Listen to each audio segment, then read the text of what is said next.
மக்களோட உழைப்பு. புரியுதுங்களா இல்லையா? ஆனா இவரு உழைச்சு தளபதி விஜய் உழைச்சு தான் பண்றாரு தவிர, அவரோட கட்சியில சொல்ல இப்பதான் அவர் கட்சி ஆரம்பிச்சுக்கிறாரு. இதுக்கப்புறம் தான் பேட்டி குடுத்துருக்கிறாரு. பேச்ச போட்டுட்டு இருக்கிறாரு. எதுக்கு பேச்சு குடுக்குறாரு நல்லா கேட்டீங்களா? நம்ம மக்களுக்கு அம்மா ஜெயலலிதா சொல்ல வந்து செஞ்சாங்க. அதே மாதிரி அம்மா செய்த மாதிரி நான் செய்யணும். என் மக்களுக்கு நான் விடக்கூடாது. என்னோட மக்கள் எனக்கு தான். இப்ப ஷூரா வந்து இப்ப செங்கோட்டைக்கு இப்போ ஒரு கூட்டம் நடந்து நல்லா நடந்திருக்கு, நல்லா வரவேற்பு வந்ததுனால இப்ப டிவிகே பக்கம் ஏடிஎம்கேவோட கோட்டை வந்து இப்ப டிவிகே கோட்டையா மாறிடுச்சுன்னு நினைக்கிறீங்களா? ஏன்னா இப்ப கோயம்புத்தூர், திருப்பூர், ஈரோடு, நாமக்கல் இது எல்லாமே வந்து ஏடிஎம்கே கோட்டை தான். ஆமா. இது வந்து டிவிகே கோட்டையா மாறிடுச்சுன்னு நினைக்கிறீங்களா? கண்டிப்பா 100% ஆகும். ஆகும். ஆகும் ஜி, கண்டிப்பா ஆகும்.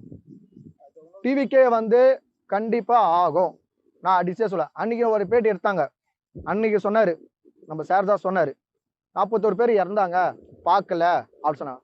சொல்லி வாய் திறல. மறுநாள் 41 பேர் வர வச்சுக்கிறாரு. நடந்ததா நடக்கலையா? நடந்ததா ப்ரோ? நடந்தது. 41 பேர் நடந்தது. ஆனா இவரு போனா ஏன் அவங்க வீட்டுக்கு போக முடியாதா?